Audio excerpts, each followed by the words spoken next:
변방이 아닌 정치 중심에 서고 싶은 네 남자의 유쾌 상쾌 통쾌 정치 토크쇼 정치인싸. 이준석 국민의힘 전 최고위원, 김태현 신장식 현근택 변호사 오늘도 함께합니다. 어서 오십시오. 네, 안녕하세요. 네, 안녕하세요. 자, 저희가 방송은 이제 토요일 아침과 또 이제 유튜브로 나갑니다만은 어쨌든 우리가 만난 오늘은 성탄이니까 이 좀 쉽지 않은 상황에서도 불구하고 메리 크리스마스입니다. 예, 다들 또 이렇게 휴일에 나와주셔서 네 분께 또 감사를 드리고. 저야 뭐 직원이니까 오라 그러면 와야 되지만 예, 네 분께는 정말 감사의 말씀 먼저 드립니다. 휴일에 나왔으니까 뭐 1.5.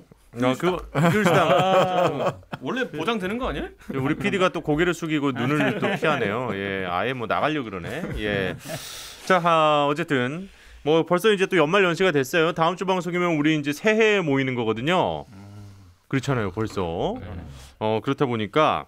연말연시에 좀 이렇게 좀 고생했다고 잘했다고 뭐 아니면 위로하고 싶은 좀 이런 좀 선물 하나 보내주고 싶은 그런 정치인들 혹시 네 분은 누가 있으신지 요거 짧게 오늘 오프닝으로 좀 들어보면 어떨까요? 저는 이렇게 해도 되나? 나 누군지 알 것 같다. 누군지 알 것 같죠? 우리 장관님. 아직 그만두셨지만. 얄미워. 아우 장관님 정말 고생하셨어요. 네네. 네. 1년 동안 북주고 장구치고 이거 하고 저거 하고 혼자 다 하더니 지금 대통령 지지율 떨어지는데 일조를 하시고 윤 총장의 정치적 위상은 높아진데도 일조를 하시고 국민의힘 부활에 이거 기반에 깔아주신 우리 저 추미애 장관님 정말 고생하셨습니다. 예. 이거 나올 줄 알았어. 그죠? 그러니까 나도 자, 그럼 이제 현근택 변호사님은? 저는 사실은 정치 여기 네 사람이 다 비슷하거든요. 네. 그러니까 출마했다 안 된 사람. 거의 될 뻔했다가 안 되고 네, 우리 올 둘은 한 해 이제 또 출마도 못 하려다 못 하니까. 하고 할 생각도 뭐 안 하고. 네.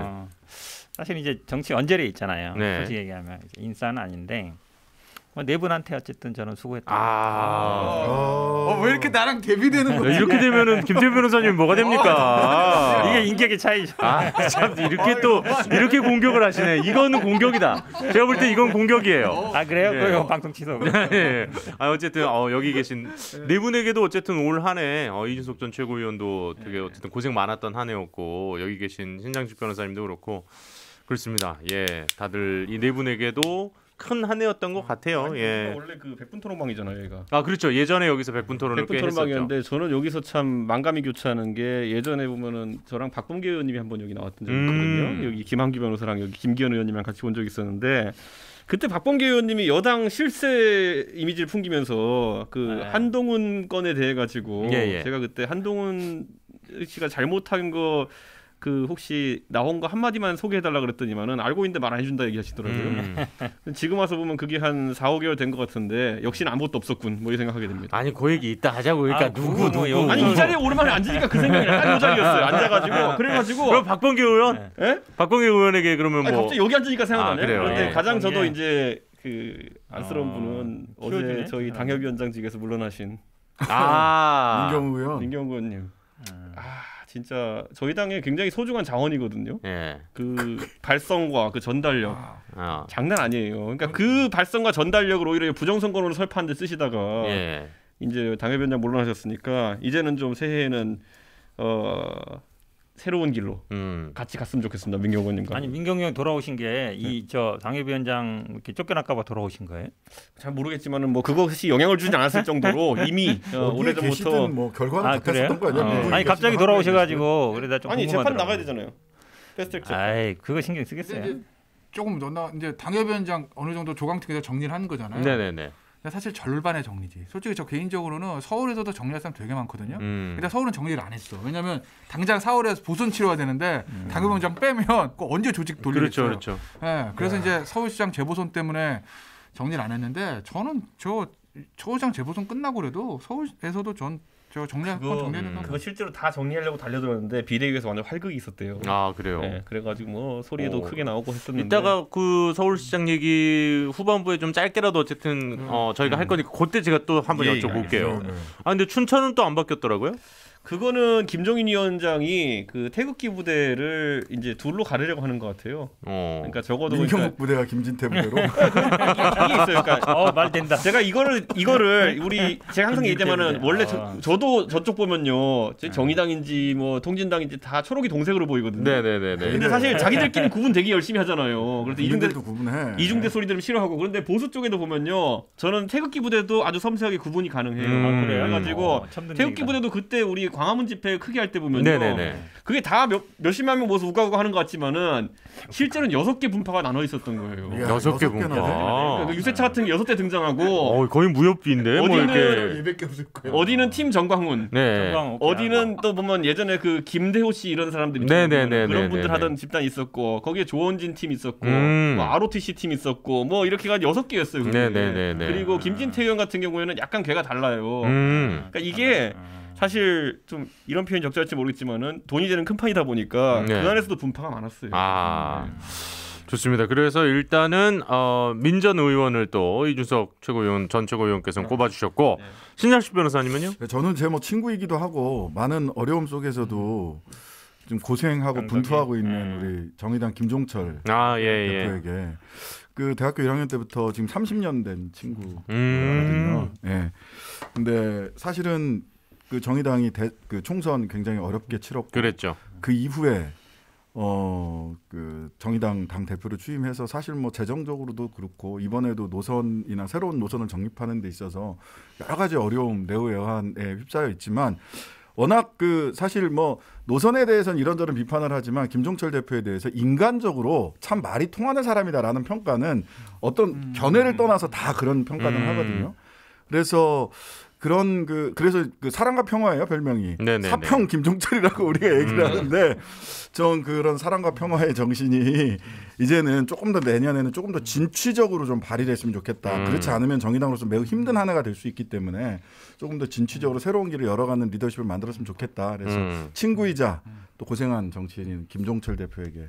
저 적당한 말이 지난번에 제가 아마 김종철 대표 되게 높게 평가하는 말씀 한번 들었던 것 같은데, 진보 정당을 좀 새로운 모습을 보는 것 같아요.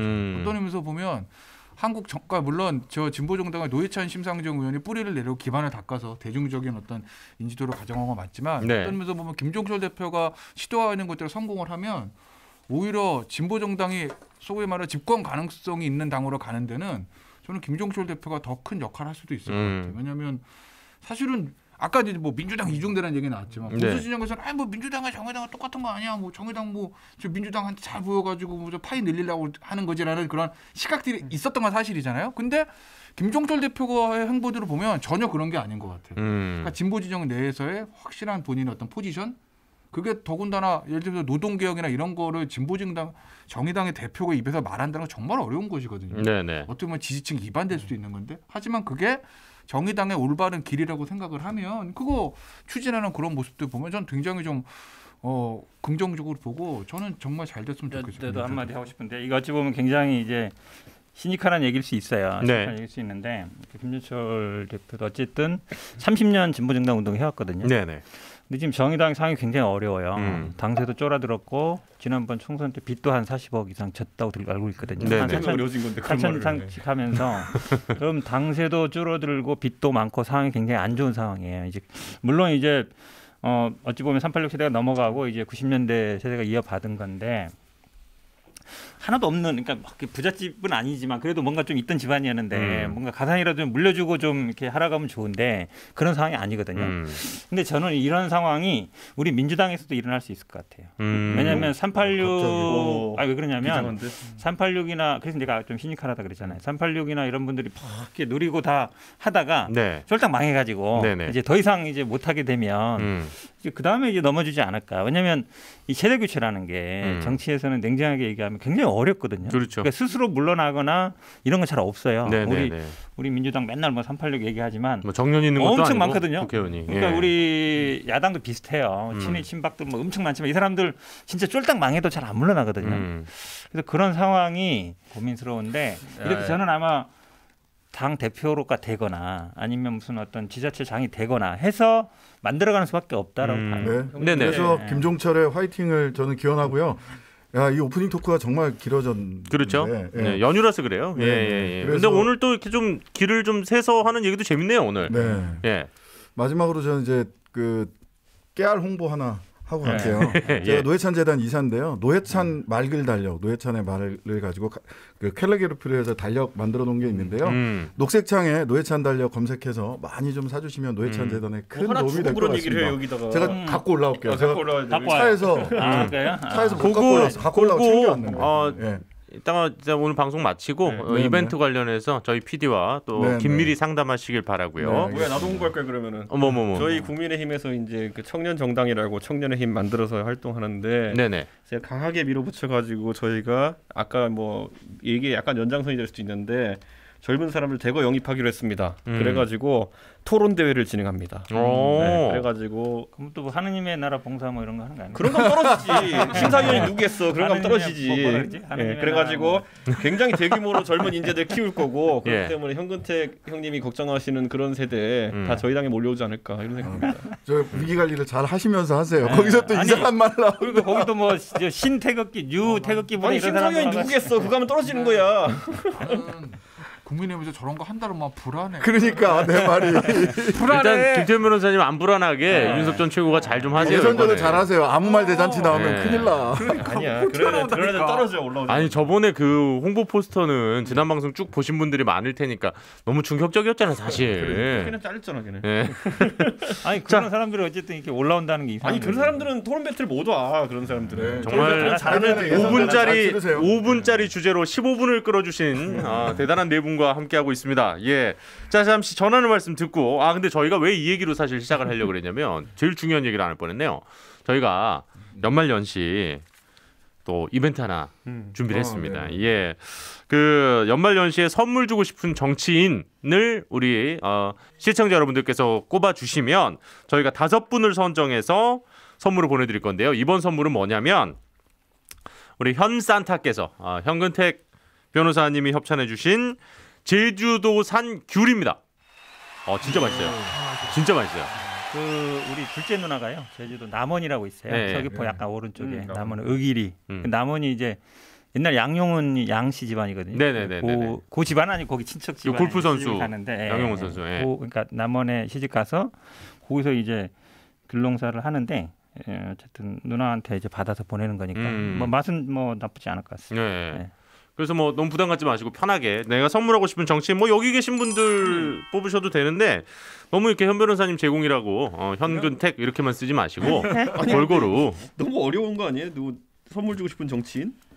왜 어려워요? 정치인은 좀 어렵고 그 사람한테 보내준다는 게 귤을? 아니 그거를 잘 쓰신 분을 우리가 뽑아서 차라리 현근택 삼행시 쓰라는 게 더. 그런 거 좀 오버하지 말고. 자 어쨌든 아니 뭐 내가 그래서 이런 이유로 이분에게 선물하고 싶다 뭐 이런 걸 적어주시면 그걸 잘 써주신 분들 저희 멤버들이 한 분씩 뽑아서 저희가 제주산 귤 또 겨울은 또 귤이죠. 선물로 보내드리도록 하겠습니다. 자 오래 걸렸네요. 목요일에서 이제 금요일로 넘어가는 밤이었죠.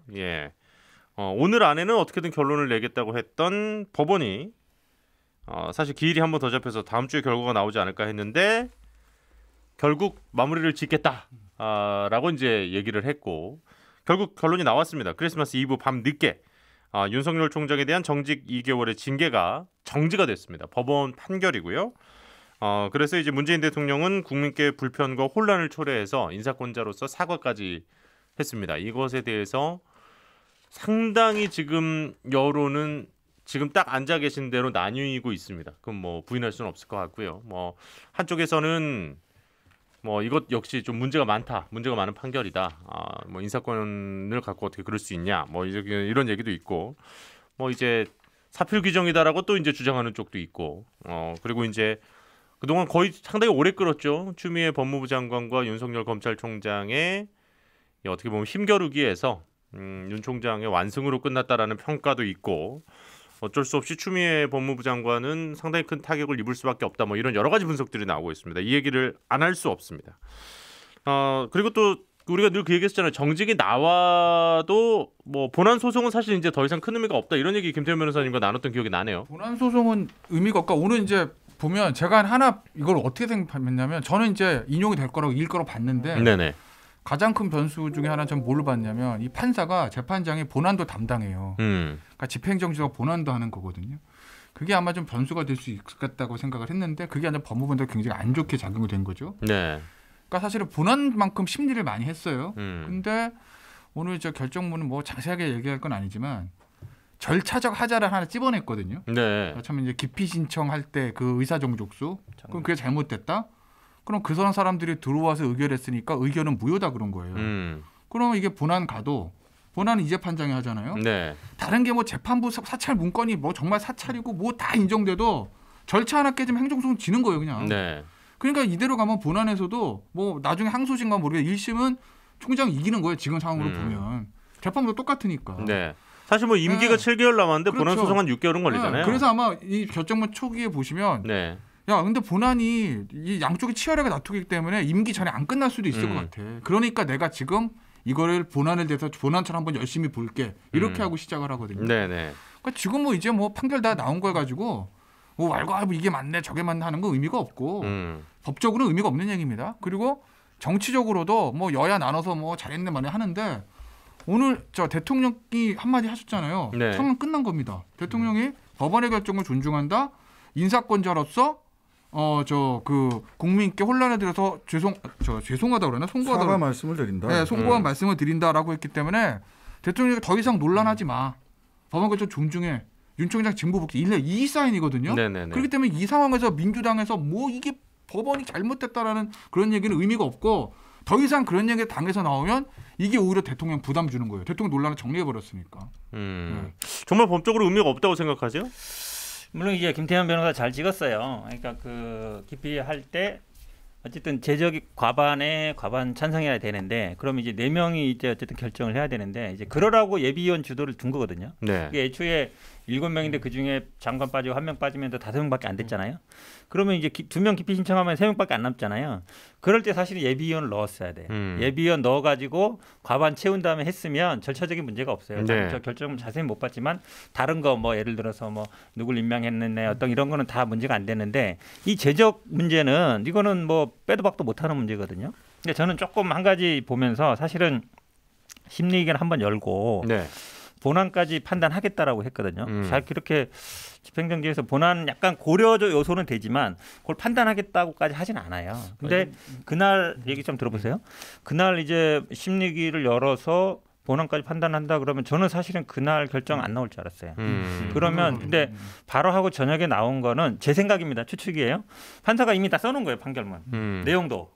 저는 그렇게 봐요. 안 그러면 왜냐면 그날 심리 다 하고 자료 다 받고 그거 갖고 판결문 쓰고 지금 보도 자료도 따로 나왔잖아요. 네. 그거를 작성하는 불가능해. 시간은 저는 없다고 봐요. 그러면 본안 판결까지 하겠다는 거는 그냥 약간 입서비스일 가능성이 있다. 그리고 실제로 판결문 보면 정치적인 뭐라든지 아니면 이제 문건 문제라든지 아니면 수사 방해 부분들은 다 본안으로 넘겼어요. 뭐 이럴 가능성도 있고 저럴 가능성도 있지만 본안에서 판단 봐야 된다라고 한 거예요. 네. 그러면 처음부터 저는 그냥 심리 한번 해서 결정했으면 되는데 뭐하러 본안 판단까지 한다고 했는지. 그러니까 결정 보시면 알겠지만 뭐 이럴 수도 있고 저럴 수도 있다. 본안 가고 다툴 여지가 있다. 이렇게 약간 빠져나갔거든요. 네. 약간 그래서 나는 판사가 좀 약간 처음부터 그냥 한번 하고 그냥 말아버리지. 뭐하러 이거 시간 끌고 그렇게 결정했나. 신 변호사님, 제가 좀 궁금한 게요. 네.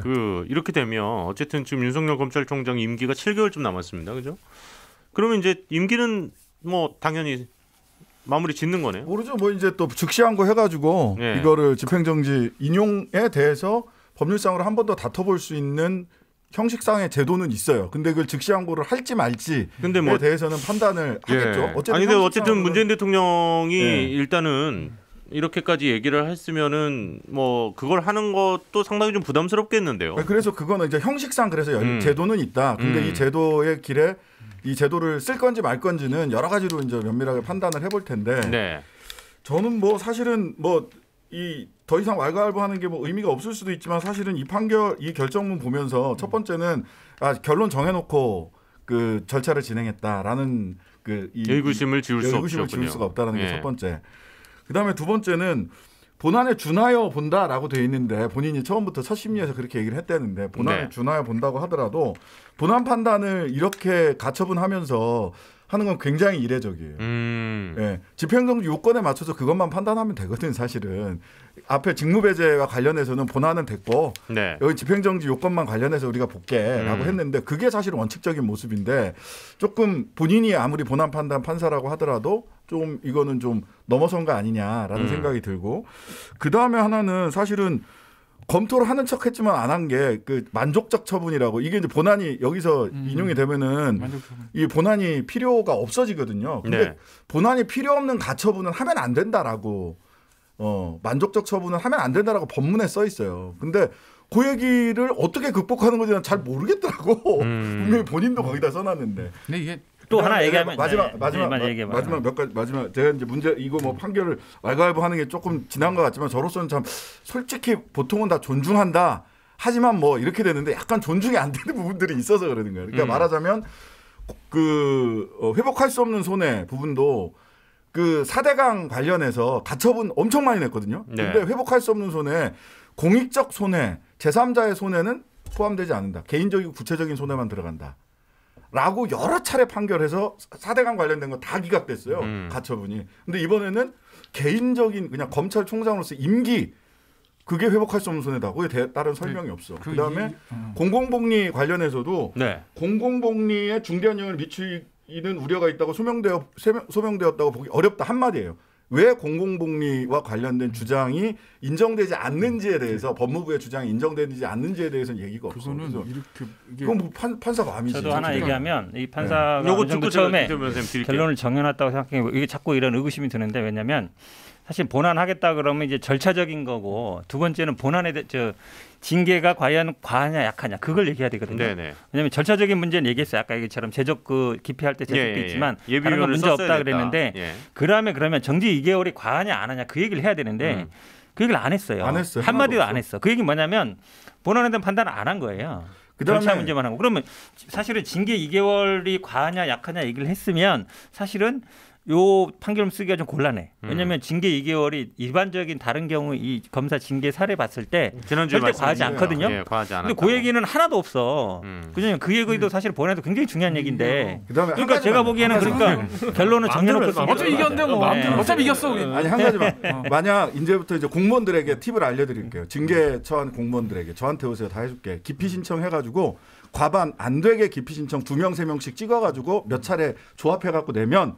어느 의결도 과반수를 맞출 수 없어요. 아니요. 맞출 수 있어요. 어떻게 맞춰? 예비위원 넣으면 되지. 아니 예비위원을 넣어도 3명, 2명 이렇게 3명으로 넣고 2명으로 넣고 거기 예비위원도 아니야. 다시 기피 신청하면 되지. 아니 그건 논리적으로 그래. 논리적으로 저 논리대로라면은요. 어떤 공무원도 징계받지 않을 수 있어요. 기피 신청의 기술을 이용하면 돼. 3명씩 짝 찍고 2명씩 짝 찍고 또 2명씩 말이 안 되는 건 괘씸죄 적용되는 거지. 뭐 그거야 뭐 하라고 하고 그거는. 네. 김태희 변호사님 들으시는 분 오해하시면 안 되는데 결론을 정해냈다라는 게 신문 다 나한테 배당됐네. 이렇게 신문 막 보니까 아이고 윤 총장이 잘못한 거 없는 것 같구나. 나는 그냥 인용으로 써야 돼. 이게 아니라 이게 아닙니다. 처음에 이제 신청서 들어오고 답변서 들어오면 보면서 재판부에서 심증이 왔을 수는 있어요. 재판 되게 이제 저도 법과 안 해봤지만 부장판사 하신 분들 보면. 민사소송 소장 또 소장 내용 보고 갑제 1호증 딱 보면 필이 온다고 그러거든요. 아주 쟁점이 많지 않은 거는. 그러니까 그 정도 그런 심증을 하고 심증이 왔을 수 있어요. 근데 이제 결정문이라는 거는 완벽하게 이제 논리가 맞아야 되잖아요. 본인이 각 쟁점을 판단할 수 있는 건 다 써놓고 좀 부족한 부분, 블랭크라고 생각하는 부분에 대해서 아마 그날 의견서를 요청을 했을 거예요, 양쪽에. 그러니까 본인이 좀 약간 블랭크 있는 부분 빼고 나머지 부분은 양측에서 그 답변서 준비하는 23일 그동안 하루인데 어느 정도 써놨을 수는 있죠. 그리고 신문 끝나고 나머지 공란 채워서 결정이 나온 거예요. 그리고 이런 거죠. 그러니까 본안에서의 승소 가능성이란 게 뭐 예전에 장시경도 그 얘기했잖아요. 행정소송 절차 하나 깨지면 그냥 지는 거잖아. 실체 볼 필요도 없이. 근데 어쨌든 여기서 이 처음에 이제 그 많이 얘기했던 그 징계 그 기피 신청에서 정족수 문제 때문에 이거는 그 의결 자체가 무효다라고 그냥 해버린 이상 나머지 정직 2개월이 과한지 만한지 뭐 판사 사찰이 그건 다 판단할 필요도 없는 거라니까요. 알겠습니다. 그러니까 어쨌든 상황은 종료된 거죠. 이준석 최고. 그리고 하나만 더 말씀드리면 이런 거 있어. 양쪽에서 법무부 총장도 그렇고 대서사실을 쓴 게 있어. 그러니까 막 회복할 수 없는 손해랑 000 얘기하면서 막 총장 지금 이걸 내가 직무가 정지되면 월성 원전 수사도 망하고 뭐 다 망하고 나를 쫓아내기 위해서 내 수사를 못하기 위해서 이러는 거다라고 얘기하고 또 반대로 법무부 측에서는 총장 들어오면 자기 측근 수사들 다 막을 거고 이런 얘기를 하거든요. 양쪽에서 대서사시를 쓴 거지. 그건 다 받아들이지 양쪽 거 다. 네. 그건 다 소명 안 된다. 그 니들 생각이야. 이 얘기니까 정치적으로도 사실 어느 쪽 한쪽으로 편향됐다고 볼 수는 없는 거죠.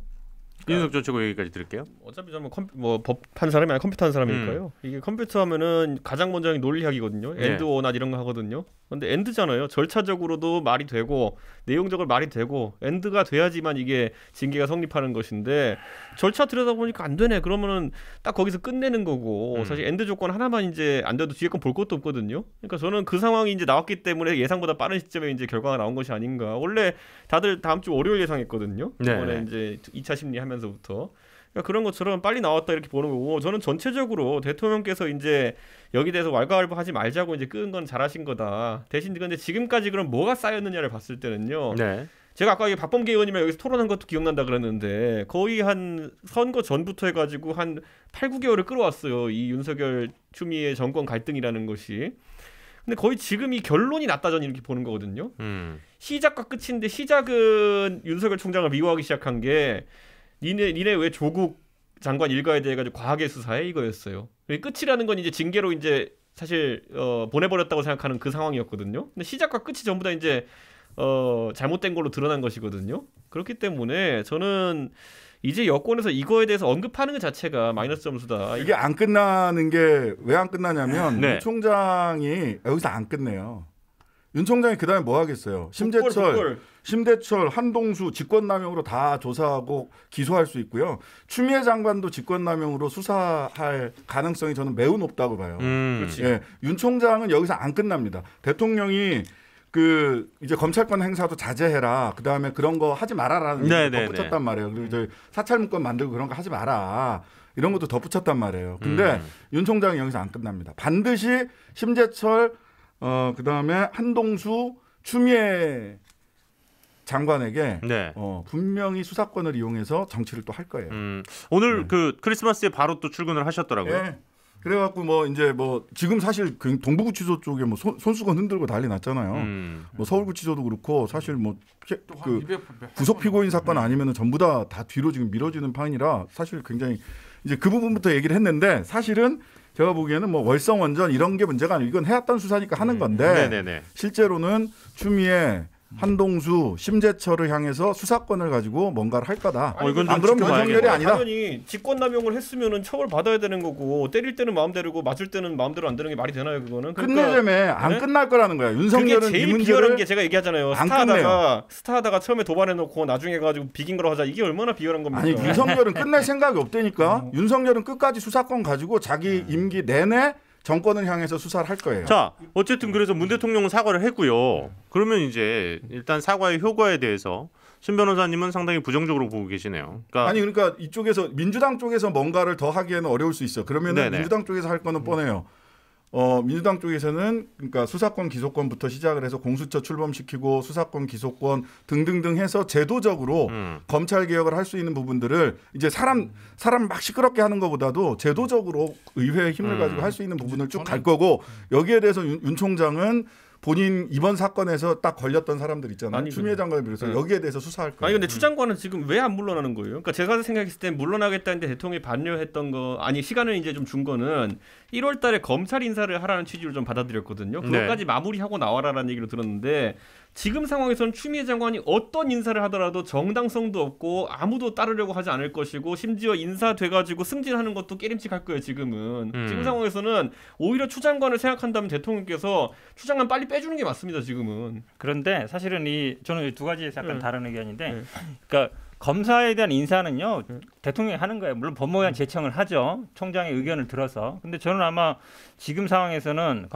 윤석열 총장도 어떤 의견을 제시할지 모르겠지만 본인 얼마나 키울지 모르겠지만 법무부 장관도 아마 루틴하게 할 것 같아요. 대부분 왜냐하면 기본적으로 인사는 대통령이 한다는 거고 저는 근데 윤석열 총장이 지금 아마 우리 민주당에서는 아까 말씀처럼 이제 수사 기소를 완전 분리하는 걸로 이제 방침을 정한 거예요. 그러니까 지금 6개 있는 수사권도 아마 정리할 거다. 원래는 내후년 정도부터 이제 그 피의자 신문조사 증거 능력 때문에 할 생각이었는데 그러면 이제 기소청 정도 역할, 네네. 차관급의 기소청 정도의 역할만 할 거다. 그리고 직접 수사는 아예 없는 걸로 그렇게 가는 방향인 건 맞는 정해진 것 같고요. 뭐 공수처도 1, 2원에 하겠죠. 자, 그럼 일단은 어쨌든 이제 결론 일단 이렇게 났는데 네. 이제 향후 얘기를 좀 향후요? 해보겠습니다. 예, 저는- 어제 결과가 나오니까 이제 향후요? 레임덕 얘기가 이제 벌써부터 나오죠. 이제 보존론을 위주로 어제- 먼저 나왔고 그러면서 저도 우리 저 단톡방에 네, 저 이준석 최고가 이렇게 됐어 올렸을 때 제가 레임덕이 시작입니다. 뭐 이렇게 올렸잖아요. 그러니까 저희 쪽에서 그런 얘기가 나와요. 그러니까 일단은 근데 근데- 지금 여권에서 특히 이제 민주당 쪽에는 악재가 되게 많아요. 이제 말씀을 좀 드리면 네, 우리 이제 문재인 정권의 3년 반 한 4년째 되려 보시자고요. 어떤 이슈가 발생했을 때 하루도 지나서 대통령이 국민한테 송구합니다라는 사과의 의사표시라는 게 있었습니까? 없어요. 그럼 그동안 사과할 일이 없었을까요? 문재인 대통령이 완전 무결한 게 모든 걸 잘해왔을까? 그건 아니잖아요. 하다못해 부동산에 문제가 있었을 때도 백신에 문제가 있었을 때도 그때도 제가 참 송구하다. 뭐 이런 표현을 한 적이 재빠르게 제가 없어요. 지금 굉장히 이례적으로 빨리 아마 국민의힘에서도 당황하고 있을 수도 왜 이렇게 빨리 사과를 했지 이러고. 왜냐하면 국민의 입장에서 이걸 가지고 여권이 뭐 사법개혁 이런 거 하는 게 좋거든요 사실은. 근데 빨리 끊었다는 거예요. 그건 뭐냐. 대통령 입장에서는 굉장히 지금 위기의식을 느끼고 있다. 그러니 뭐 저 청와대 스스로 진짜 레임덕의 시작이야 뭐 이렇게 판단하는지 모르겠습니다만 이래들어 놔두다가 잘못하면은 손 쓸 수 없을 정도로 코너로 몰릴 수도 있다. 왜냐? 기본적으로 부동산 때문에 기저효과 안 좋습니다. 네. 뭐 백신 뭐 계약했다고 하긴지만 백신도 이거 여론 지금 안 좋아요. 대통령 지지도 계속 떨어집니다. 30대 초반이긴 하지만. 네네네. 그죠? 추미애 장관 윤석열 총장이랑 1년 내내 윤석열 총장 구속으로 몰았는데 소송 다 졌어요. 그리고 조국 전 장관 여권에서 무슨 뭐 조국 수호 검찰개혁 어쩌고 저쩌고 했지만 징역 4년 법정 구속이에요. 정경심 교수 얘기하시는 정경심 거죠. 교수요. 예. 여기서 대통령이 이걸 더 버티고 더 끌고 나가면 이거 회복할 수 없는 상처를 입을 수 있다. 빨리 빠져나오자. 법적인 문제에서 서초동과 분리시키겠다라는 거죠. 그래서 저는 바로 사과를 하고 나온 거라고 보고 그러면 이제 대통령은 사실 그렇잖아요. 검찰개혁 중요하죠. 근데 솔직히 검찰개혁이 대들만들 국민들 사는 걸 상관 있습니까? 없어요. 네. 국민들 제일 중요한 건 부동산 지금 코로나 백신이에요. 그쪽으로 조금 포커스를 맞추려고 할 거다. 그게 국가를 위해서도 좋은 거고 대통령 개인과 정권의 안위를 위해서도 그것이 낫다. 여기서 이제 민주당의 선택인데 얼마 전에 정경심 교수 막 징역 4년 하니까 정말 민주당 의원들이 참 되도 않는 얘기도 많이 하더라고요. 그건 제가 뭐 일일이 지금 다 소개는 안 해 다 아실 거예요. 예를 들어 네. 그냥 율사 출신이 아닌 의원들이 법의 전문가가 아니니까 이거 너무 감정적인 판결 너무한 거 아닙니다. 아니 이건 제가 이해해 줄 수 있어. 김용민 의원, 윤석열 총장 이런 거를 위해서 판사 사찰했다. 뭐 이수진 의원 부장판사까지 했잖아요. 논리가 어떻게 되는 거예요? 논리가 없어. 표창장 하나 가지고 징역 4년이래. 표창장 하나만 주장했으면 아니잖아요. 신동근 최고위원 사법개혁을 해야 된다는 거고 판사 탄핵이 어쩌고 합니다. 본인들은 지지층을 위해서 그런지 모르겠습니다만 이게요. 표가 우수수수수 떨어지는 결국 다 행위들이에요. 말씀하셨네요. 그죠? 예. 결국 뭐 길게 말은 안 하겠습니다 하시면서 결국 다 말씀을 네, 하셨어요.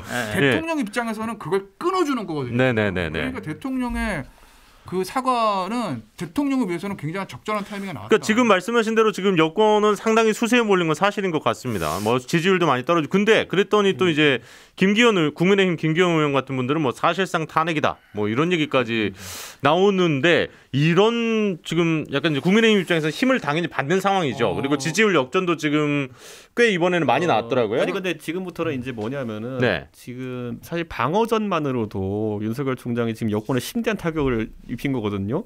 이거 하는 동안에요. 엄청나게 스피커들 지금 이미지 손상이 있었어요. 가장 대표적으로 정경심 교수 판결 나오게 되면서 뭐 증거 보존이 뭐니 했던 사람들 이제 어디 가서 뭐 얘기할 수 있겠어요. 그런 거 유시민 씨 같은 분들 뭔 얘기하겠어요. 가가지고 그러니까 그런 것들 스피커가 엄청 타격을 입었기 때문에 장수들이 지금 다 지금 피해를 입은 상황이에요. 그래서 지금 윤석열 총장이 만약에 아까 제가 출사표라고 말씀드렸는데 여권의 정권 말기에 나타나는 여러 가지 정권 말적 현상들에 대해 가지고 직권 남용이든지 아니면 뭐 여러 가지 수사를 하게 된다 그러면은 저는 굉장히 방어하기 어려울 거다. 저는 이런 생각을 하고 저는 기본적으로 지금 대통령께서 하신 판단은 옳다. 왜냐면은 세계 최강 미군도요. 두 개의 전쟁을 동시에 치른다라는 거는 하기 싫어해요. 보통 그래서 이제 부시 때 보면 중동이 시끄럽다 보니까 우리 쪽에는 군을 빼고 이랬었던 거거든요. 네. 오바마 때는 반대로 중동이 약간 편안하니까 북한하고 뭐 이제 긴장 관계 좀 만들고 이런 거였는데 저는 지금 상황에서요. 윤석열 총장 쪽에 계속 이제 아까 말했던 열관 의원들이 하는 것처럼 계속 울부짖게 하면서 놔두잖아요. 그러면 이쪽에 그 민주당 지지자들의 관심이 다 쏠리게 돼요. 사실 이번 정부라는 건요. 자기 지지자들의 여론을 형성해서 여론을 밀어붙이는 힘으로 정치를 하고 있는 것인데 여기에 매달려가지고 대부분의 민심과 괴리된 소리를 지지층이 하고 있는 것 자체가 부담인 거예요. 네네네. 그렇기 때문에 오히려 더 심대한 타격이 있는 백신이라든지 방역전선에 있어가지고 여론을 형성하는 것이 중요한데 지금 보세요. 쉬운 표다 생각하니까 자 보수 진영이요. 탄핵 이후에 가장 심했던 게 뭐냐면은 자기 지지층을 가장 쉽게 포섭할 수 있는 방법이 정치인들이 깨달은 거예요. 네. 가가지고 탄핵 반대 한번 외치면 돼요. 그다음에 김무성, 유승민 나쁜 놈 한번 외치면은 갑자기 무슨 뭐 일정 정도 지위까지 올라가요. 그 세력 안에서. 거기 맞들린 정치인들이 그것만 하다 보니까 실제 제대로 된 정권 견제라는 걸 못했기 때문에 지금까지 고생했던 거거든요. 이건 마찬가지예요. 그 국회의원들 가가지고 자기들이 법에 대해서 알지도 못하고 이런 사람들도 하나 다 껴가지고 뭐 사법개혁을 해야 되는 이런 얘기 하고 있으면요. 지지층 글로 다 따라가고 나중에 방역전선에는 아무도 안 남아요. 그러니까. 저는 사실 이번에 또 다시 재판 얘기해서 죄송한데요. 이 판사 판결에 진짜 아쉬운 게 뭐냐면 이 정치적 중립 의무를 단순히 우리 모두 정치할 것 같고 여론조사 나오고 이게 좀 문제 있다고 지적을 해줘야 되거든요. 네. 근데 그냥 뭐 국회에서 언행은 문제 없다. 그러니까 어찌 보면 이제 정치 그러니까 지금까지는 해도 상관없다는 거예요. 검찰총장이 막 대권 후보가 되고 여론조사 나와도 그러니까 약간 면죄부를 준다라는 느낌이 들었는데 그럼 윤석열 총장이 이제 우리가 항상 궁금하듯이 이제 정치를 할 거냐 네. 놀러 가면. 저는 어쨌든 길은 열어줬다고 봐요. 법원에서도 일단 판단을 열어준 거예요. 문제 없다고 한 거거든요. 네. 여론조사에 들어가는 거는 윤석열 총장이 어떻게 할 수 있는 게 아니다라는 식으로 얘기를 해줬단 그렇죠. 말이에요. 그렇게 본다 그러면 결국은 윤석열 총장이 앞으로 뭐 계속 여론조사에 들어갈 것이고 네. 그다음에 뭐 당연히 이제 임기 마치게 되면 정치를 안 할 수 없는 상황이 됐잖아요. 지금은. 이런 상황이 제가 어쨌든 앞으로 한 6, 7개월 동안 총장 지위에 있을 텐데 예. 걱정이 많이 되죠. 결국은 총장이 아마 제가 보기에 야권 지지율은 더 오를 거예요. 총장 지지율이 오를 텐데 그거를 아까 지금 신 변호사 얘기처럼 계속 본인의 공격했던 사람이든 본인을 어쨌든 문제 삼았던 사람이든 그런데 만약에 수사권을 쓴다 그러면 이게 과연 정상적으로 가는 건가 좀 걱정이 돼요. 그래서 제가 보기에는 이제 민주당의 시간이 왔어요. 그러니까 대통령은 오늘 사과하면서 일정하게 거리두기를 했어요. 네네. 그리고 검찰한테도 자제해라. 앞으로 그런 문건 만들지 마라. 그리고 둘이 협조해라.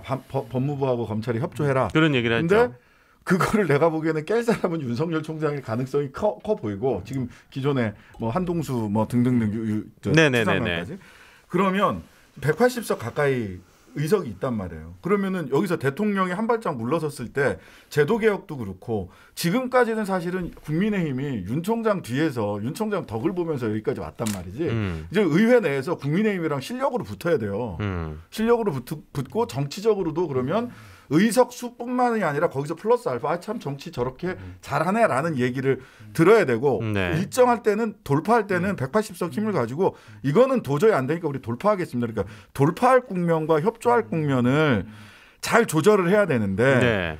이낙연 대표에게 지금 그래서 이낙연 대표가 이 국면을 잘 돌파를 하면 이 대표가 대선 후보로 가는 길이 되는 거고 이 대표가 이 국면을 뭐 이도 아니고 저도 아니고 어떨 때는 그냥 막 강성 얘기했다가 어떨 때는 너무 타협하고 이렇게 가면 이재명 지사에게 기회가 오고 저는 약간 여기서 약간 다른 느낌이 뭐냐면 저는 국회라고 하는 것이 아까 말했듯이 국회의원 개개인이 굉장히 훌륭한 스피커거든요.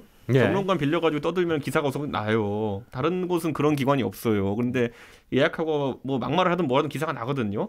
그 스피커들이 이번에 너무 상처를 많이 입었고 주장이 오류가 많았기 때문에 그 사람들로 돌파하기는 어렵다는 생각을 저는 하고 다만 이제 여권이 가진 카드 중에 저는 괜찮은 카드로 생각하는 게 뭐냐면 공수처 카드예요. 네. 공수처가 출범하게 되면은 자 많은 사람들이 저희 야당도 엄청 비판을 많이 했어요. 공수처 저거 출범하면은 정권의 앞잡이를 쓸 것이다. 아니면 자기에 대한 수사를 무마하기 위한 용도로 쓸 것이다 이랬는데 공수처의 용도를 잘 잡아가지고 원래 정권 말에 정권들이 가장 효율적으로 지지율을 유지할 수 있는 방법 중에 하나가 사정정국이에요.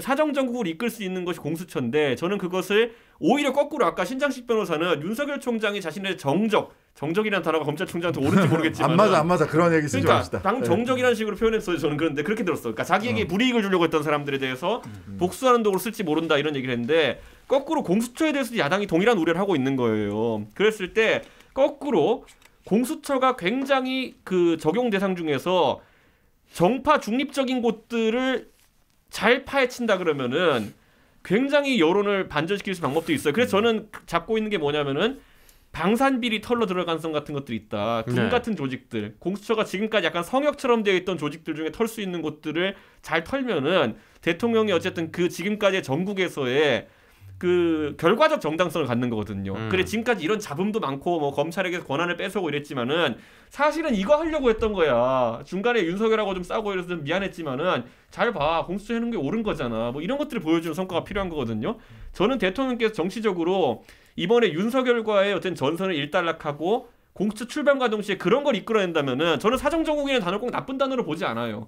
그러니까 개혁이란 단어랑 잘 엮어가지고 하면은 그게 오히려 돌파구지. 국회에서 뭐 해보려고 해봤자 거기 나오는 사람들 최고에게 저는 약간 야당의 시각을 반영하고 있다 보는데 사실은 한 사람이 사퇴했거든요. 추천위원 2명 중에 저는 안 채울 줄 알았어요. 왜냐면 안 채우면은 이제 법학교수회나 여기 들어오는 거니까. 근데 임명을 했더라고요. 임명했다는 얘기는 이제 관여를 하겠다는 얘기예요. 네네. 그러면 사실 오히려 더 좋은 거예요. 사실 그 야당은 사실 그동안 어찌 보면 그냥 이제 들어가는데 무조건 반대. 우리 안 해. 추천도 안 하고 사람도. 근데 아마 추천위원 채웠다는 얘기는 회의한다는 얘기고 본인들이 추천도 하겠고 그러면 어쨌든 2명 중에 1명이라도 넣을 수 있거든요. 저는 오히려 공수처 출범에서는 더 잘 됐다. 야당이 이렇게 나오는 게 맞거든요. 그러니까 이렇게 해서 우리가 어쨌든 들어가서 하겠다. 그러면 그동안 이제 결사반대보다는 오히려 더 출범이 여야가 좀 이렇게 힘을 모아서 할 수 있는 상황이 된 것 같아요. 뭐냐면 그렇게 되잖아요. 그럼 이낙연 대표는 존재감 제로가 되는 거예요. 근데 그럴 것 같아요. 저는 그렇게 되면. 김태현 변호사 좀 얘기까지만 짧게 듣고 이제 다음 얘기. 아니, 자꾸 공수처가 주제는 아닌데 기본적으로 공수처의 예상되는 인력 구조나 인력 구성이나 그걸 봤을 때 정말 아무리 좋은 의도를 갖고 있다 하더라도 수사가 잘 안 될 겁니다. 능력 부족으로. 방산비리 잘 못할 거고. 인력도 부족하고. 야당 의원 누구 하나 잡아야 되겠어. 예를 들어 윤석열 총장을 털든지 뭐 야당의 유력과 털다 정치적 의도를 가지고 해도 수사가 성공 못할 겁니다. 왜? 특수수사 아무나 하는 거 아니에요. 지금 공수처 예상되는 인력 구조로 좋은 수사 결과 내기가 쉽지 않아. 그래서 저는 별로 솔직히 말하면 공수처에 대해 저는 기대도 안 하고 우려도 안 해. 어차피 안 나와. 근데 그건 그거고 앞서 저는 신장식 장식이 한 얘기 내가 가끔 형 얘기 꽂힐 때가 있잖아요. 저 100% 동의하고 그거는 민주당뿐만 아니라 국민의힘도 중요한 거예요. 그러니까 아까 이제 보면 김기현 의원이 탄핵당했다. 그런 얘기 하면 안 돼. 오늘까지는 필 받아서 이럴 수는 있어요. 오늘까지는 필 받아서. 대통령이 지금 사과한 게 뭘 의미하는지를 봐야 돼요. 이건 대통령께 전선을 옮기겠다는 거라고. 전선 끝났어. 옮겼는데 여기서 계속 우리 줬다가 하늘에 총 쏘고 이겼어 다다다다 하면 총알만 낭비하는 거거든. 이제는 민주당도 마찬가지지만 국민의힘도 실력의 시간이 왔다. 누가 부동산 문제를 잡을 거냐. 누가 코로나 이 사태에서 경제에서 국민들을 구해낼 거냐. 국민들과 서울 시민들이 원하는 건 이거지. 공수처를 하든 말든 뭐 윤 총장이 하든 뭐 한동훈이 하든 추미애 하든 관심도 없어. 나 먹고 사는 건 상관이 없으니 대통령의 메시지는 글로 옮겨가겠다는 거거든요. 민주당이 얼마나 실력을 보여주느냐? 이걸 보고 국민의힘도 그쪽에 대한 것들을 이제 포커스 맞춰야지 계속 이제 이겼다고 뭐 이것만 총 쏘고 있으면 안 된다. 이 전선에서 국민의힘이 마지막으로 낼 수 있는 메시지 정도는 뭐냐면 이 사태의 모든 책임을 지고 추미애 장관을 즉각 사퇴시켜라 정도를 한 2, 3일 정도 끌고 갈 수 있을 정도? 그 정도고 그 이상 가는 거는 무리다. 그 무리고 원래 우리 에어컨 끄면은 잠시 송풍으로 납더라 그러잖아요. 그 정도 느낌으로 그 추미애 장관에 대한 사퇴 공세 정도가 적절하고 그 다음에는 시동 끄고 가야죠 이제 보면은. 이제 그러면 일단 이전 최고가 보기에도 김기현 의원의 이런 발언들은 조금 뭐 하루 종일 그만 이제는 그만 나와야 된다 뭐 이렇게 생각하시는 거 같네요. 이거 하나를 주의 깊게 봐야 돼요. 제가 보기에는 하나는 어쨌든 국회 국민의힘도 그렇고 민주당의 시간이다. 사실은 제가 보기에는 민주당의 시간이에요. 민주당이 요 국면에서 얼마나 자신들의 정치력을 제대로 실력과 정치력을 발휘할 수 있느냐가 대통령에게도 민주당에게도 그다음 정권 창출을 위해서 굉장히 중요한 시간이다. 그래서 이낙연 대표는 굉장히 지금 중요한 롤 드디어 진짜 전면에 등장할 수 있는 말하자면 정말 큰 시험대에 정말 큰 시험대. 이거는 그냥 개인의 진퇴뿐만 아니라 정권의 명운이 걸린 시험대에 올라갔다 이렇게 보이고요. 근데 이거를 보셔야 될 것 같아요. 여권에 저도 참 그걸 이해하는데 시간이 좀 걸렸는데 여권에 매우 강력한 지지층들이 있잖아요. 뭐 한 30% 정도 최소한 있어 보이는데 이분들은 이번에도 영혼에 굉장히 깊은 상처를 받았어요.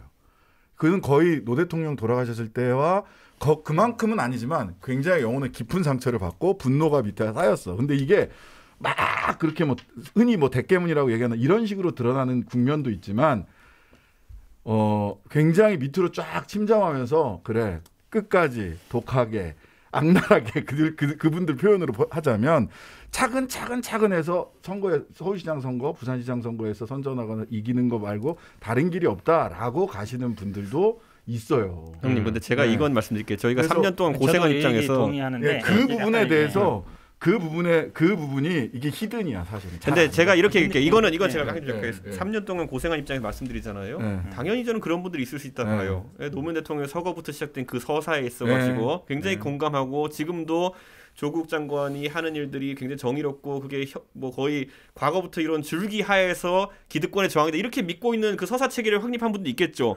근데 그런 분들이 오히려 그 결기나 아니면 한이 강해지면 강해질수록 그게 우리 보수 쪽에서 뭘로 경험하면 태극기 부대예요. 근데 그러니까, 그분들이 목소리가 커지면 커질수록 그 한이 쌓이면 쌓일수록 그분들이 무게중심을 가져가게 되는 순간부터 굉장히 그 정당은 대중의 메시지가 괴리되는 것도 한 가지 현상이에요. 그래서 저는 지금 가가지고 지금 이낙연 대표가 입장 낸 거 보니까 방금 냈네요. 법원이 윤 총장의 저희 면죄 녹화 시간 부린 것이 아니다. 기준으로. 그런 점에서 윤 총장은 공직자로서 책임을 느껴야 옳다고 생각한다.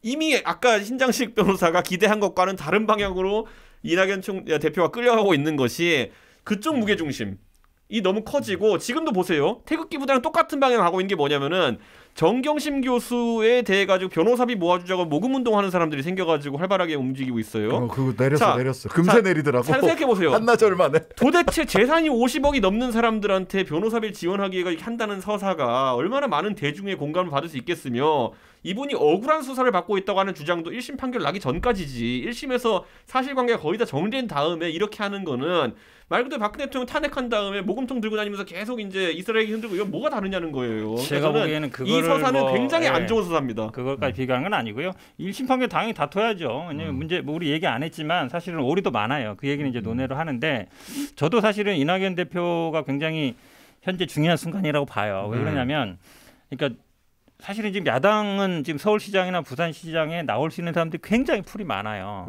많고 언급되는 사람도 10명 이상 되고 이게 지금 정확하게 약 한 달 전으로 따져보면 전세가 역전이네요.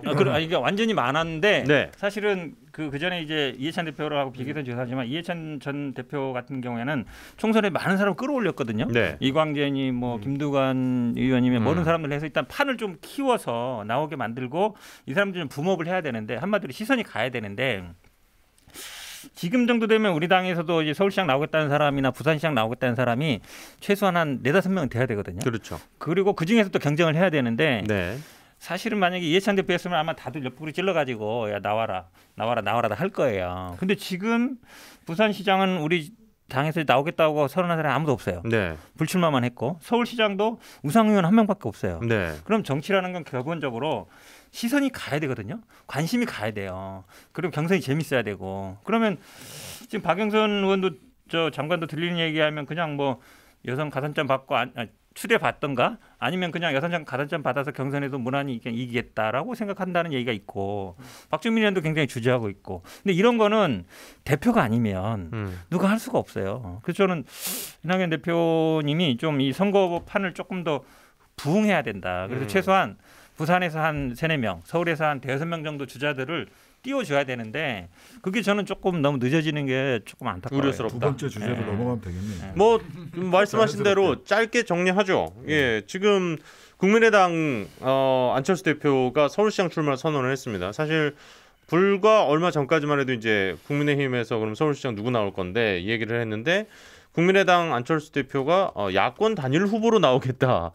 라는 얘기를 누가 하셨어요. 시켰는데 야권이 합의했어요? 그러니까 그래서 보수 야권. 근데 이제 또 그 이번 주 여론조사에서 안철수 대표가 야권 서울시장 후보 적합도 1위를 뭐 기록했다 뭐 이런 여론조사가 나오면서 오히려 뭐 물론 이제 나경원 전 의원과 오차범위의 접전이긴 했습니다만 그 주식이요. 그 공모한 다음에요. 상장한 첫날에 어디까지 치느냐가 앞으로 얼마나 더 갈까를 약간 결정하거든요. 네. 근데 안철수 대표 측 관계자의 말을 제가 그대로 인용하면은 17이 끝이냐였어요. 네. 그 결과를 놓고 보는 게 뭐냐면은 본인들은 예를 들어 최소한 뭐 나경원 의원 같은 경우에 지금 뭐 한동안 그 조사에 있었으니까 그러니까 그 여론조사 기간에 그 출마 선언 당일이 포함이 돼 있는 그렇죠. 여론조사였죠. 그러니까 나경원 의원 정도는 예를 들어 의미 있는 격차로 벌리고 뭐 이렇게 할 거를 기대했다 그러더라고요. 근데 뭐 저는 앞으로 이제 안철수 대표가 메시지가 어떻게 나오냐 좀 달려 있다 보지만은. 예. 저는 안철수 대표의 지난 대선과 지난 서울시장 선거를 생각해 보면요, 항상 지지율 곡선이 약간 용두사미형이었어요. 그게 왜냐하면은 처음에는 항상 안철수 대표 파격적인 달라진 모습으로 등장하거든요. 네. 목소리도 바꾸고 막 머리 스타일도 바꾸고 하면서 이제 안철수가 달라졌구나라는 생각을 들게 해요. 근데 그 다음에 가면서부터 이제 항상 꼬이는 게 정치적인 면. 왜냐면 안 대표가 3지대론을 계속했기 때문에 단일화를 하긴 해야겠는데 매번 논리가 이거예요. 니들은 구태니까 나로 단일화해라를 굉장히 길게 얘기해요. 그런데 그게 사실 될 리가 없는 단일화거든요. 뭐 국민의힘 입장에서 그거를 받겠습니까? 그러니까 단일화라는 건 이런 받죠. 거예요. 찍어 누를 정도의 강한 힘을 가지고 있는 사람이 아닌 이상 어지간해서는 그 작은 세력이 큰 세력을 먹기가 힘들어요. 그렇죠. 그 정도의 뭐 대선 주자로서의 흡인력이라든지 아니면은 서울시장 후보로서 흡인력이 있어가지고 니네가 나가면 지는데 내가 나가면 이겨, 이 상황 아니면은 진짜 안 되거든요. 그렇죠. 근데 아까 말했던 것처럼 나경원 대표, 지금까지 정치적으로도 막 여러 전선을 싸우면서 내상을 많이 입은 거로 알려진 나경원 대표와의 경쟁에서도 비교 우위가 크지 않다라고 한다면은 아까 말했던 찍어 누르는 힘까지는 안 되는 거거든요. 그러다 보니까 안철수 대표가 지금 계속 무슨 뭐 그 언론에 하는 말들이 격해지고 있어요. 격해지는 게 뭐냐면 저는 깜짝 놀랐던 게 뭐냐, 안철수 대표가 제가 정확히 기억하는지 모르겠지만은 뭐 논평을 하면서 뇌에 주름이 없다라는 표현을 썼어요. 뭐뭐가. 예. 저는 이게 대통령한테 그랬나? 막가는 안 대표의 이미지라고 하는 건 단순하다. 그러네. 저는 이게 안 대표라는 사람을 저도 가까이서 몇 번 보고 있지만은 문재인 정부에 대해서 한 얘기였죠. 정부에 대해서인데 그분의 최대 장점은 온건함이에요, 거꾸로. 근데 지금 이렇게 말이 격해진다는 거는 아까 말했듯이 그 수치상의 그런 것 때문에 오히려 조급하다는 겁니까? 조급함이 느껴지는 것 같아 아쉽다. 그런 생각 좀 해요. 안철수 의원 측에서 출마 선언하고서는 막 30% 지지율 올라갈 걸 기대했으면 사실 너무 오버한 거죠. 왜냐면 지금 보수 야권에서 서울시장 출마하겠습니다라고 입 여는 순간 30% 치고 나갈 사람 한 사람밖에 없어요. 제가 누누이 주장하는 유승민. 왜냐면 유승민 전 대표는 서울시장 출마할 거라 잘 생각을 안 하잖아요. 빠져있죠. 후보군이 대구 사람이다 보니까. 그런 사람들이 나 당을 위해서 희생하고 대선 이번 포기하고 다다음 대선 노릴게. 나 서울시장 나가서 당을 구해야겠습니다. 이러면 우와 하고 확 올라가는데 안철수 의원도 안철수 대표 본인은 아니라고 하지만 아유 나가겠지라는 생각이 다 있었어. 시점의 문제인 거지. 오세훈 전 선수는 마찬가지입니다. 네. 나경원 원내대표도 마찬가지야. 다들 어느 정도 나갈 시기의 문제지 출마 선언 하겠구나 예상했던 카드들이기 때문에 그걸 지금 뭐 선언했다고 해서 왕창 뛰고 그런 건 아니고 저는 어쨌든 그래도 안철수 대표가 어쨌든 순간에는 막 1위 한 것만도 넌 아니 예상을 깨고 출마한 김근식 교수는 그러니까 일단 현 변호사님. 저는 아마 근데 안철수 대표가 출마 선언하면서 금태섭 전 의원은 낙동강 오리알 됐다. 갈 데가 없다. 왜냐하면 약간 지금 포지셔닝이 좀 비슷한 위치에 계셨죠. 같죠. 왜냐면 안철수 그 포지션을 갖고 가려고 한 거거든요. 네. 약간 중도 아니면 뭐 그러니까 국민의힘 들어가긴 애매하고 문재인 정부 싫어하고 그 포지션을 가져가는 건데 그렇다고 금태섭 전 의원이 뭐 안철수 대표랑 뭐 경선하겠다 할 수는 없잖아요. 또 그 정도의 인지도는 아직 아니시고. 그러니까 제가 보기에는 아주 뭐 낙동강 오리알. 저는 그래서 자 금태섭 의원이 혹시 방송을 들으신다면은 저는 금태섭 의원 입장에서 지금 본인은 이미 제가 항상 얘기하지만 클래스 이론. 그랜저급이냐 소나타급이냐. 네네네. 여기서 저는 금태섭 의원은 이미 그랜저급들이 출마 선언한 이상 소나타급에서 굉장히 훌륭한 주자예요. 네. 그렇다고 한다면은 이번 선거가 서울시장 선거도 있지만은 예를 들어서 저는 민주당에서 결국에는 박주민이라든지 박용진이라든지 아니면 지금 나온 우상호 의원이라든지 서울의 현역 의원들이 출마할 가능성이 있어요. 네. 그러면 거의 서울시장 선거와 러닝메이트 격으로 서울 보궐선거 치를 가능성이 있는 국회의원 선거구들이 있거든요. 지금 당장 이 방송을 듣는 대로 국민의힘에 입당하면은 그 길이 굉장히 금태섭 의원 쪽으로 몰릴 거예요. 왜냐하면은 이건 생각해봐야 되는 게 뭐냐면은 서울에 있는 오히려 서울의 연고를 가지고 있는 국민의힘 인사들 같은 경우에는 지구당이 다 있어요. 네. 나갈 수가 없어요. 그럼 전국적 인지도를 가진 인사 중에서 누군가가 보궐에 뛰어들어야 되는 것이거든요. 그거는 지금 만약 금태섭 의원이 대승적인 차원에서 내가 들어가겠다 선언하는 순간 그쪽으로 쏠릴 가능성이 있어요. 야, 이준석 최고가 아주 저렇게 꼬시는데 아니 근데 그거를 대승적이라고 볼 수 있느냐에 대한 평가는 되게 좀 다를 것 같긴 해요. 아니 우리 당에서 나간 지 얼마 되지 않았는데 거기 가서 이제 막 공격하다가 나갔잖아요. 네. 바로 들어가서 거기 가서 공천받아서 국회의원 하겠습니다 그러면 사람들이 뭐라 생각하겠어요? 형님, 본인은 거기 가서도 또 배신하겠다 이 생각하지. 형님 제가 이 얘기하는 게 뭐냐면 그 금태섭 그게 안 된다는 게 아니라 네. 그냥 이제 불쏘시개로 써먹고 말겠다. 아니 그게 안 된다고 생각하시죠. 박근혜 정부에서 가장 피팍을 많이 받았던 공직기관 비서관했던 조응천 의원 넘어오자마자 바로 당선됐어요. 그러니까 그거는 김태섭 의원이 지금 가진 서사라는 게 저는 당을 옮기는 것에 대해 가지고 그게 이상하게 보일 정도의 서사는 아니에요. 왜냐하면 민주당에게서 린치당하고 버림받았거든요.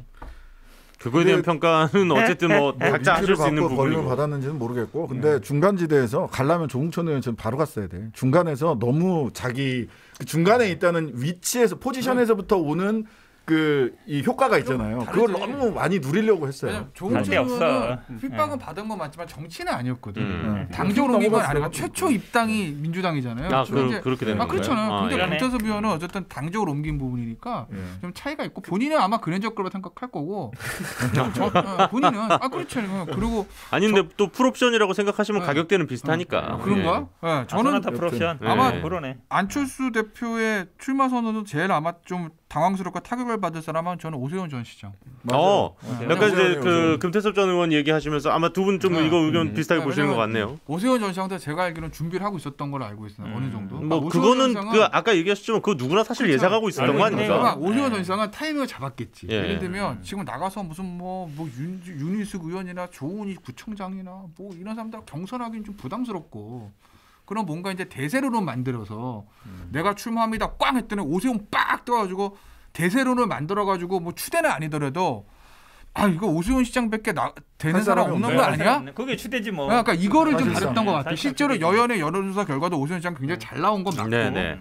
근데 어쨌든 안철수 대표가 먼저 치고 나가서 선점 효과를 누리는 바람에 지금 오세훈 전 시장 굉장히 포지션이 애매해진 거죠. 그러니까 사실 아까 이제 이준석 전 최고가 얘기해준 대로, 그러니까 압도적인 힘이 있어야 이제 누르고 들어갈 수가 있는데 지금 이제 어쨌든 안철수 전 대표가 먼저 이제 포문을 열어버린 바람에 오세훈 전 시장은 상당히 좀 김이 빠져요.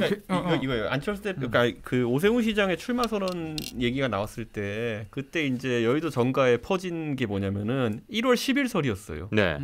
왜냐하면 저희 당의 이제 공천관리위원회 쪽 경선 준비 쪽에 1월 10일 이후로 후보 등록을 미루자는 그런 얘기가 있었거든요. 그러다 보니까 1월 10일 경에 오세훈 시장이 결심을 하나보다라고 이제 언론도 다 예측하고 이랬거든요. 근데 1월 10일이라는 거는 연초가 끼다 보니까 연초 연말 끼다 보면은 안철수 대표가 선언한 시점이 거의 마지노선이었어요. 네. 그 앞에 하려 그러면은 그러다 보니까 거기다 보면 안철수 대표의 그 출마 선언문에 보면은 굉장히 당황스러운 게 뭐냐면은 결자 해지론이 들어가요. 이상해.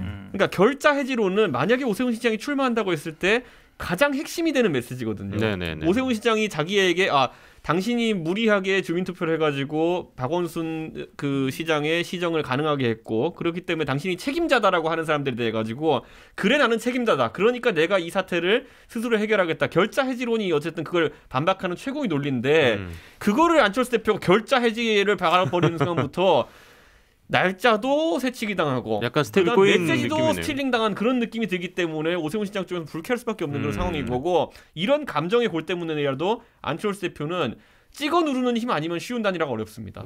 네, 근데 지금 우리 그냥 생각해봤을 때 안철수, 오세훈 두 분 다 나오면은 어느 한쪽을 찍어 누를 정도 힘까지 나오지 않을 거거든요. 그렇죠. 그러니까 오세훈 의원이 전 의원이 제가 봐도 타격이 있는데 지금 어찌 보면 오세훈 전 시장하고 비슷한 입장이 있는 게 우리 당에서는 박영선 장관이에요. 박영선 장관이 이제 지지율은 1위인데 네. 누가 또 뭐 되게 좀 정치적인 검을 현역 의원들 중에 좀 지지도 있고 인지도 있는 사람이 딱 도전하겠다 안 하고 있는 거거든요. 근데 판이라는 거는 기본적으로 좀 비슷하게 경쟁이 있는 사람들이 붙어야 돼요. 네. 그래야 이게 붐업이 되는 건데. 이 얘기를 우상호 의원이 무척 싫어합니다. 우상호 의원 하기 싫어하죠. 싫어하는데. 사선의 중진. 아니 그러니까 아니 그 얘기 하는 거예요. 오세훈 이번 시장도 보면 그냥 이제 지지율이 내가 앞서고 있으니까 어차피 나로 이렇게 되겠지 당내에서. 왜냐하면 안철수 의원 대표가 밖에 있어도 박영선 우리 당이 저는 이게 아까도 얘기했지만 좀 팜을 키워야 되는데 네. 이게 붐업이 안 되는 게 너무 좀 답답해요, 사실은. 근데 신 변호사님 요 얘기 마무리 네. 발언으로 좀 듣겠습니다. 네. 이 주제에서는 별로 네. 말씀을 안 해주셨어요. 뭐 정의당이 별로 말하기가 쉽지 않은 상황이긴 해요. 네. 근데 어쨌든 이게 말씀을 드려보면 저는 오세훈 안철수 단일화 쉽지 않을 거다 이렇게 보이고요. 근데 심지어는 이제 그 안 대표가 나 국민의힘에 입당할 수도 있어 야 같은 뉘앙스의 이야기까지 하고 있는데 그럼에도 불구하고 제가 보기에는 안철수 대표가 그렇게 강력한 파괴력을 갖고 있지 못하고 서울 시민들이 봤을 때 이게 국회의원 선거는 젊은 사람이거나 뭐 새롭거나 자기 이미지가 분명한 자기 색깔이 분명하면 300명 중에 한 명이기 때문에 유권자들이 선택을 해요. 근데 서울시장이나 지방자치단체장들은 국민들이 봤을 때 약간 원님 뭐 이런 게 있어. 그래서 뭔가 인품도 좀 있어야 될 것 같고 그다음에 뭔가 행정 경험이나 그런 능력도 있어 보여야 되는데 좀 까만차야 된다니까 그랜저야 된다니까. 그래서 안철수 오세훈 이렇게 놓고 보면 안철수 대표는 믿을만한가 시정을 맡겼을 때 믿을만한가라는 측면에 있어서는 좋은 점수를 받기가 어려워요. 그래서 그 박영선 장관이 그 전부터 많이 그 도전도 많이 했지만 우상호 의원이나 다른 의원들보다 그냥 의원만 했던 분들보다 시민들이 선호하는 거는 장관으로서 뭔가 일을 해봤다라고 하는 안정감이 있는 거거든요. 사실 내년 4월달까지 보면 결과적으로는 야당도 그렇고 여당도 그렇고 또 뭐 정의당도 그렇고 어떤 후보든 간에 그냥 색깔 이런 것만 갖고는 그 성공하기 어렵다. 국민들에게 시민들에게 좀 안정감, 뭔가 일을 해봤구나 이런 느낌을 줄 수 있는 사람으로 결국은 수렴돼 갈 가능성이 크고 그런 면에서 안철수 의원은 본인으로의 단일화는 택도 없다. 저는 이렇게 판단이 좋습니다. 돼요. 사실 그 이번 주가 윤석열 총장과 관련된 일단 재판 결과가 나오면서 윤 총장이 과연 이제 어떤 행보를 보일 것인가도 우리가 좀 지켜봐야 할 것 같고 그리고 이제 안철수 대표가 또 국민의힘과 또 어떤 식으로 계속 이제 이어갈지도 좀 지켜보면 될 것 같습니다. 예. 자, 어쨌든 정말 정신없는 한 주였고 또 이제 크리스마스를 맞아서 또 네 분이 또 나와주셨는데 다시 한번 이벤트 안내해 드리겠습니다. 저희 어떤 정치인에게 연말 연시 선물하고 싶은지 뭐 무엇이든 선물할 수 있으니까요. 예, 그 중에 아주 좋은 기발하고 또 공감이 가는 댓글을 남겨주신 분 5분을 뽑아서 저희가 현근택 변호사가 제공하는 제주산 귤 저희가 박스로 보내드리도록 하겠습니다. 많이 참여해 주시고요. 오늘도 네 분 함께해 주셨습니다. 이제 우리 다음 주 새해 뵙죠. 2020년 마지막 방송 함께 하셨습니다. 그러네요. 수고 많으셨습니다. 고생 많으셨습니다. 다음 주에 뵐게요. 예.